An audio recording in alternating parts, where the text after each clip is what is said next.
Hello, Robert. Hello. We're sitting here at the Academy of Fine Arts in Vienna, a place of color. Can you tell us how's your relationship to colors and how you get your passion for colors? That's a great question. I really like that one. I know exactly how it happened. You know, when I was a young paint maker, standing in front of the three-roll mill, watching waves of color come at me hours and hours a day, I realized after a little while that the primary importance of what I was doing was the emotional content of color rather than sort of the descriptive content of the color.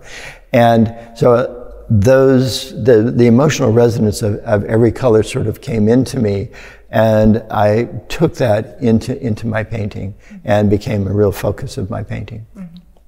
Can you tell us a particular encounter with a conservator that formed your interest in conservation topics? Oh yes, the first time I had exposure to conservators was at a Smithsonian conference in 1989, where I was asked to be a presenter.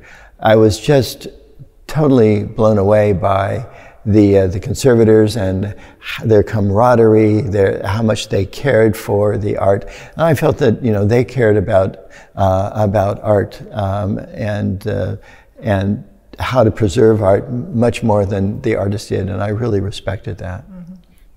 What are the characteristics of the conservation paints, and can you tell us about the manufacturing process? Yeah, they're made exactly the same way that an artist's color would be made. Mixing on a high-speed disperser, milling on a three-row mill, and then filling however way you can. Conservation colors, since they're so small, they're filled differently than oil colors, but it's made exactly the way that an oil color is. Yes, what is the crucial difference between manufactured paints and if I make them by myself as a conservator? Well, if you want to try to make it yourself, you probably could, but it would be very difficult. You have problems of solvent evaporation while you're doing it, and then how do you deal with that? And then for us, we have formulas that have been very much evolved and are very specific. And working in a studio with just a muller, you have really an inability to get that consistency from batch to batch of repeatability. And so I think it's difficult physically to handle the things, and handle the materials, and then difficult to repeat that if you needed to do that. And clearly, grinding is an important part of this process, and you can't grind with a muller anywhere near to the degree that we can with a three-roll mill. That's one thing that people say that they really like about our colors, is how finely ground they are, and that takes the machinery to do it. Yes. And which painting medium do you recommend to use with conservation colors, and does the medium has an influence also on the stability of the paint films? Yeah, that is the most frequently asked question we have, is what solvent should we use with these colors? And so on the technical data sheet, there's sort of a list that we've accumulated from discussions with conservators in both America and Europe.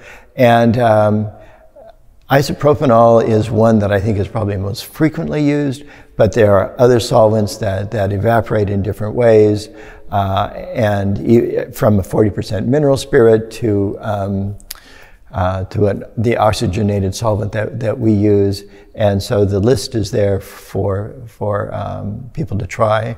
If you're using it as a painting medium in order to increase gloss, then we have the galdehyde resin solution.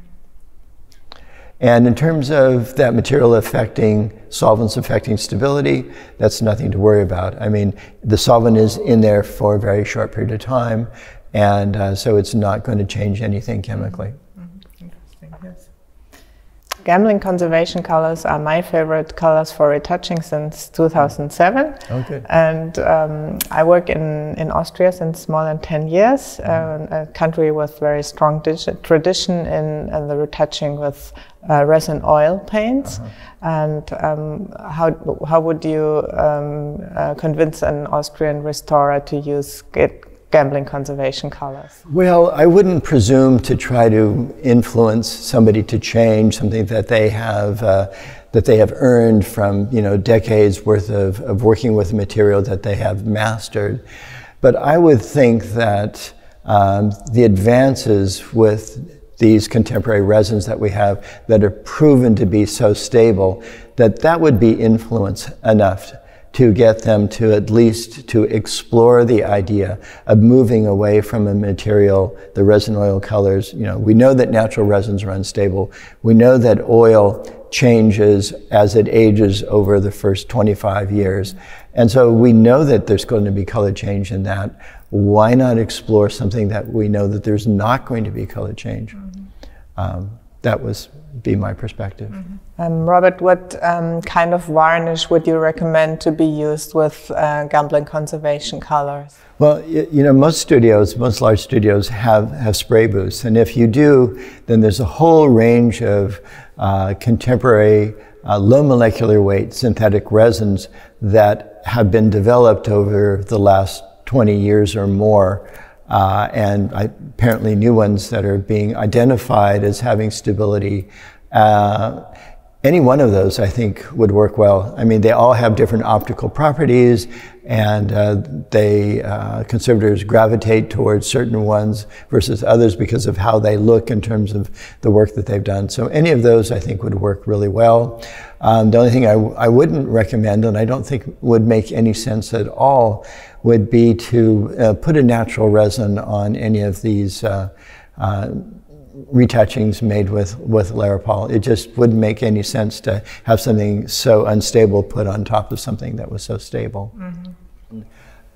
If you're doing a brush coating, then there's probably only one that I know of that will work well, and that is Regal Res 1094, that is dissolved in a zero aromatic solvent. Yeah, Robert, as my own experience as a conservator, I find it often quite challenging to retouch brown glazed colors, like in Dutch paintings, for example. Do you have any recommendations for that problem? Yeah, well, we have specifically a line of 4 colors of transparent earth colors that are really sort of tailor-made for that process. Contemporary earth colors are more opaque than they were a few hundred years ago, but this line of transparent earth colors is beautifully transparent, and I think that they would really facilitate that work. Your distributor for Gamblin Conservation Colors is Deffner Johann, and it's a company with a very long tradition. What role plays for you the connection between end user, you as a manufacturer, and for us as conservators? Oh, this is a critical piece of the puzzle. I mean, we've developed a fantastic relationship with Deffner Johann, but one of the things that is, I think, most important is that we as a company has always wanted to have direct contact with the end user, but that's not possible from where we are to European conservators. There's language differences, there's time differences, but Deffner Johann is in the studios and has the contact and has a real deep appreciation for our materials, and so they do that work really beautifully. And you work as an artist as well, and do you have an opinion how your own paintings should be conserved or treated in the future?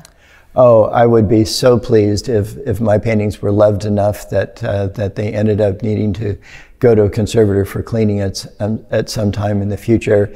And to help that conservator out, I only use Regal Res 1094, and so the varnish is going to come off very easily, and so they can replace it very, very quickly. Good, thank you. These have been my questions. Thank you for the interview, Robert. It's been a pleasure. Yes. Thank you.